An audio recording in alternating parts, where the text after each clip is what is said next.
Donc la zone que nous on avait déjà qu'on avait délimitée, on parle de zone, ça faisait 10 hectares.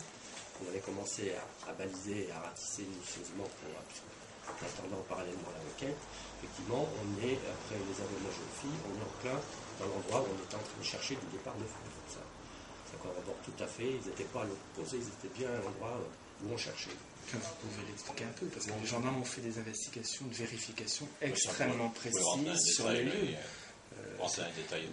Le premier témoignage est un témoignage qui explique de manière crédible, parce qu'il est très détaillé. C'est-à-dire qu'au départ, dès le mercredi soir, le soir du feu, on a une première zone supposée de départ de feu, sur laquelle je me rends avec le colonel d'ailleurs, et on tombe sur l'adjoint au maire de Soyaux. Donc on lui dit voilà, on vient voir là, puis apparemment le feu aurait pu partir de là. Il dit non, moi quand je suis arrivé, tout ça s'était pas brûlé, ça venait du bas des brandes de Soyaux. Donc là, comme je ne connaissais pas un peu la topographie, je lui ai demandé de m'expliquer. Donc j'ai fait le tour pour remonter par les chemins arrière.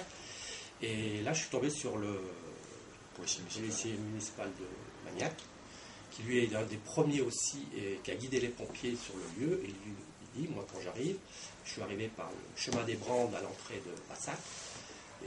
Il arrive, il voit la colonne de feu sur sa droite.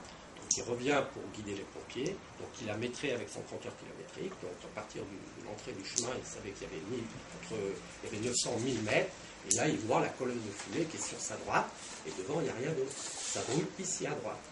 Et il y a déjà beaucoup de fumée, parce qu'il me dit quand je reviens avec les pompiers, déjà c'est tout en bas, au départ, il y a une grosse colonne de fumée, c'est boisé, il y a des arbres, visuellement, bon, il ne pouvait pas dire c'est à 100 mètres, 200 mètres, déjà on avait délimité une zone importante, qui était le nord des brandes de Soyaux.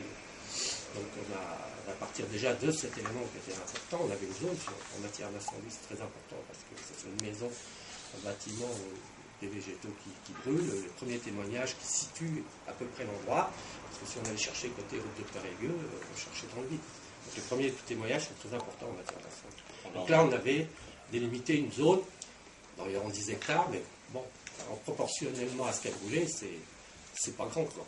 Donc on a commencé à matérialiser les jours suivants, à trancher cette zone.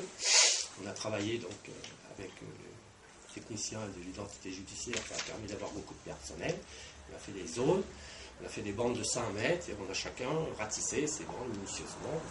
On travaillait zone par zone, on avançait avec une importance. On ne peut pas travailler plus de 2 heures, l'attention on n'y est plus, on cherchait quelque chose, on ne savait pas trop quoi. Tout ce qui pouvait avoir pu mettre le feu, voilà. Donc on a travaillé comme ça, parallèlement l'enquête a évolué, les témoignages sont arrivés, mais on était dans la zone. Donc les témoignages qu'on nous a donnés, j'ai dit en août, on est en plein dedans. On est allé sur les lieux, on était en plein dedans. En fin de compte, on allait attaquer la zone où le feu a été mis dans les jours suivants. Donc on était tout à fait au bon endroit, même vérifié. Donc on a ratissé cette zone aussi, bon, qui est moins importante. C'est en bordure du chemin, quand il remonte. Apparemment, elle jette le briquet.